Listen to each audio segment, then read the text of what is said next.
والشمس وضحاها والقمر إذا تلاها والنهار إذا جلاها والليل إذا يغشاها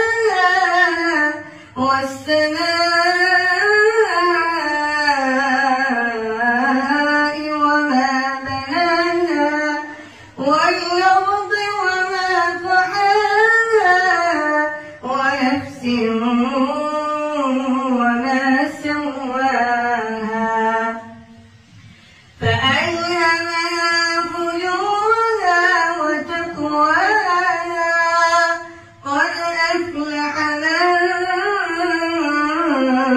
زكاها وقد خاب من